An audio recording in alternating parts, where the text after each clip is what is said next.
Mergo nikmate Allah paling dhuwur yaiku kowe tau ora ana dadi wujud. Iki mau baru kae wujud sajan to kita kasuse akeh, masalahe akeh. Iku nyekseni kudrahe Allah Subhanahu wa taala. Senajan to kowe dhewe mungkin ning donya ora pati kebagian.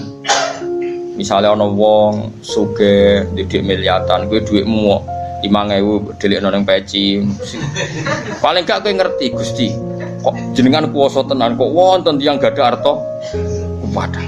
Kondang tenan jenengan, sugih tenan. Kok ana wong jenengan paringi gadah harta kathah. Lah jenengan kula nggih mboten sentimen kok ngerti maslahate kula ora ndek dhuwit. Alhamdulillah, kowe iku hebat kena ngono wali tenan.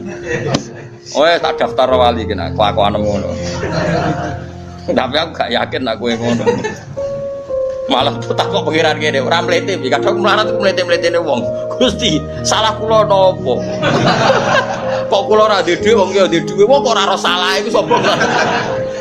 Wong nak para pangeran tenan, ape matur hajate matur Allah wa izin. Mergo liktifaihi krana ngalap cukup arif. Ngalap cukup bimasyiati lan kersane Allah. Wong nak para pangeran tenan, lopar lapor donga-donga iku izin. Pangeran ramal utang lapor utange, pangeran ramal di hajat lapor nopo hajat iku izin. Perkarane ngalap cukup be masih ai pangeran. Fakai fala yastahi, fakai famu khali kaya fala yastahi ora izin. Sopo al arif ayyar fa yen tong lapor no sopo arif ing hajat ila khali qadihi maring makhluke Allah.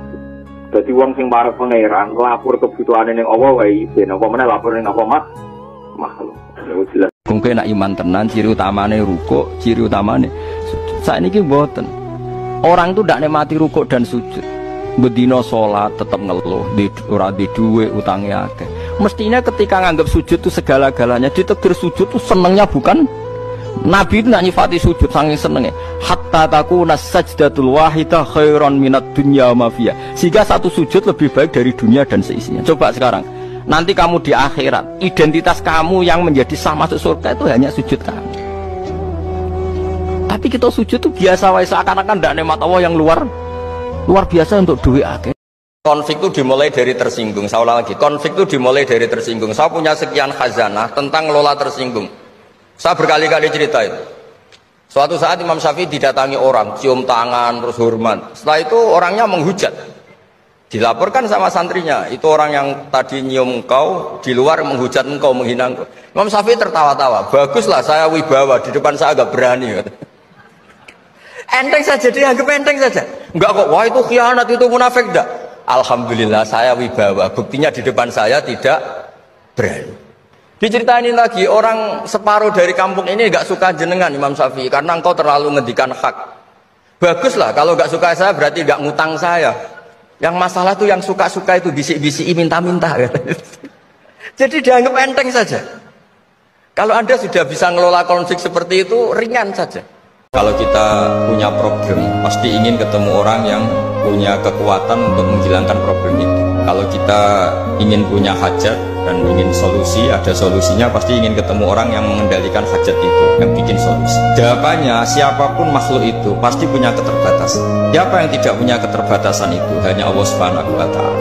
Hingga ketika Nabi banyak problem, ketika ada banyak masalah, karena Rasulullah idza hazabahu amrun badara ila sholat. Nabi itu kalau sedang punya banyak masalah, pasti cepat-cepat sholat. Hingga dikatakan wasta'inu bisobri washolat. Kamu minta tolonglah dengan konsisten sabar dan minta pertolongan dengan sholat. Termasuk kearifan kita sebagai manusia itu belajar dari takdir yang kita hadapi, yaitu keterbatasan kita sebagai manusia. Kita harus bisa ngelola kegagalan, terima kodok qadar. Makanya kata Mbah Mun, abahnya Gus Hasim itu sering cerita ke saya, iman itu paling dhuwur itu iman kodok qadar khairihi wa syarrihi minallah. Kita harus punya kesiapan iman khairihi wa syarrihi minallah, bahwa segala kebaikan, segala syar itu sudah digariskan oleh Allah Ta'ala. Kita bisa apa sebagai manusia? Biasa supaya lupa guyon sama temannya semalaman sampai subuh. Orang bermalam-malam jagungan sama teman asik itu kan perlawanan terhadap nafsu kita, syahwat kita untuk mungkin nikmati dugem di bar atau di tempat-tempat maksiat.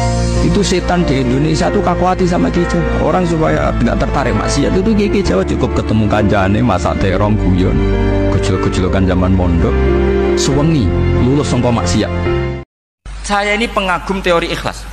Dilatih bil ilmi, saya ulang lagi, dilatih bil ilmi. Saya ini malu malunya tadi saya mengatakan 1 tambah 1 2 itu meskipun tidak ada yang memberi hadiah tetap saya katakan 2. Saya mengatakan air itu dingin, tidak ada yang ngasih hadiah, saya akan bilang kalau air itu dingin, kalau api itu panas. Untuk hakikat-hakikat seperti itu saja saya jujur tanpa ingin imbalan. Tapi ketika hakikat mengenai Allah kok saya minta imbalan surga dan neraka, ini apa-apaan? Kira-kira gitulah, Rois Suriah macam apa gitu.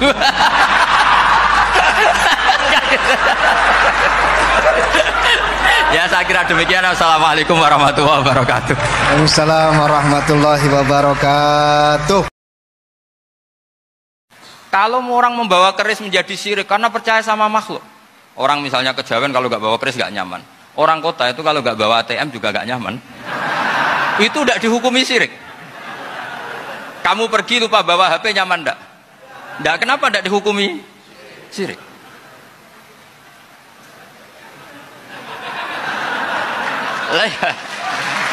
Jadi ini logika-logika. Jadi makanya ini Gus Reza boleh kritik saya tuh berkali-kali bilang saya termasuk ulama yang mau bikin gerakan cangkem elek. Karena nanti kalau saya nisbatkan ke Rasulullah itu tidak pantas, karena Nabi ahsanan nasi khalqau wa khuluqa. Tapi saya siap jadi bempernya Rasulullah Shallallahu Alaihi Wasallam. Pernah ada diskusi di Jakarta, ini kisah nyata. Apa dalilnya setelah sholat salaman? Mana hadisnya? Itu dijawab hadisnya tentu kita kesulitan. Kalaupun ada hadisnya dhaif semua yang masalah musafahat. Akhirnya mau tidak mau orang yang sibuk ingat Allah, baik dengan Quran maupun yang lain, pokoknya sibuk ingat Allah sampai dia itu lupa meminta, itu akan saya kasih di atas permintaan orang-orang yang minta. Karena ingat Allah itu lebih mudah, kata Syekh Abdul Haddad, ingat Allah itu lebih mudah. Allah lahul asmaul husna, Allah arhamur rahimin, Allah ar-rahmanur rahim. Daripada sampean ingat nasib sampean, saya dia tahu sholat suwi, poso suwi, tapi maksiatnya juga suwi. Kamu jangan sering melihat orang lain yang mungkin secara lahir dapat nikmat yang lebih tinggi timbang Anda. Kalau kamu nggak bisa ngelola hati Anda bisa hasut, Anda bisa dengki. Paling tidak Anda bisa ada syukur. Mata kamu itu kamu batasin.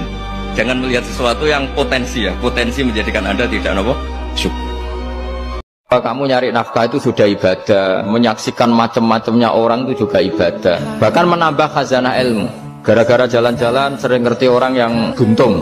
Alhamdulillah meskipun saya hanya Grab, masih punya kaki, ketemu orang buta ya gitu. Alhamdulillah saya terselamatkan dari seperti itu. Sehingga melihat orang maksiat juga gitu. Saya meskipun gini terselamatkan dari tempat maksiat, sehingga hidup itu tidak nelongso gitu. Ada nilai lebih yang kita punyai. Jadi diantara kebaikan Islam adalah orang disuruh ingat sisi nikmat. Artinya apa? Kehidupan yang kita miliki sekarang adalah kenikmatan yang dirindukan mulai yang mati zaman Nabi Adam sampai kiamat. Apapun masalah hidup Anda ini punya kenikmatan yang nggak tertandingi, yaitu namanya hidup. Mungkin nak iman tenan, ciri utamanya rukuk, ciri utamanya sujud. Saat ini mboten. Orang itu tidak nikmati rukuk dan sujud. Bedino sholat tetap ngeluh, ora di duwe utangnya akeh. Mestinya ketika nganggap sujud itu segala-galanya, ditegir sujud itu senengnya bukan Nabi itu nak nyifati sujud saking senengnya.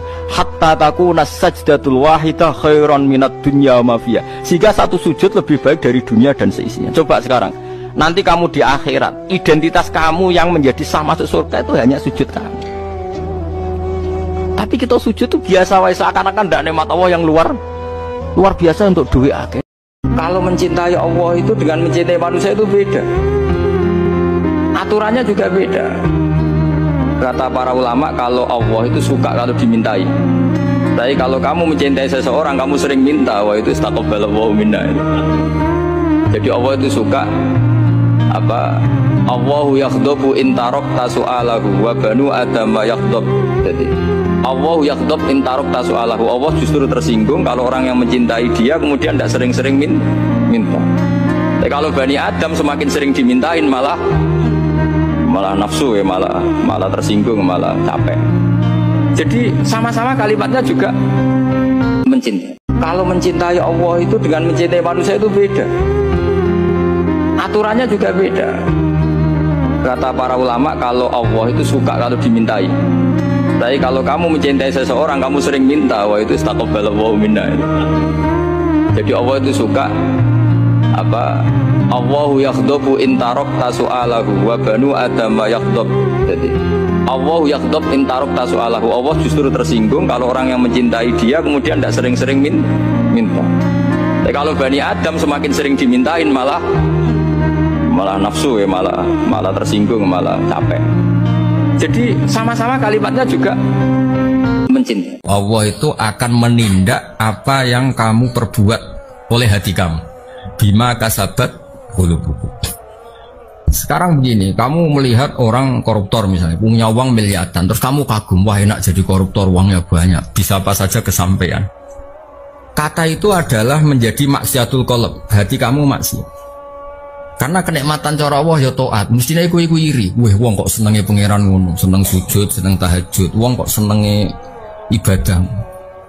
Nah, cara pandang Anda yang salah ini nanti juga dihisab karena kamu mensifati sesuatu yang dibenci Allah. Korupsi itu dibenci Allah, kamu sifati enak. Maksiat dibenci Allah, kamu sifati enak. Kalau kamu orang yang baik, sifati enak ya taat. Ya disebut walakinna wa habbaba ilaikumul iman wa zayyanahu fi qulubikum. Orang baik itu orang yang cara pandang ya baik.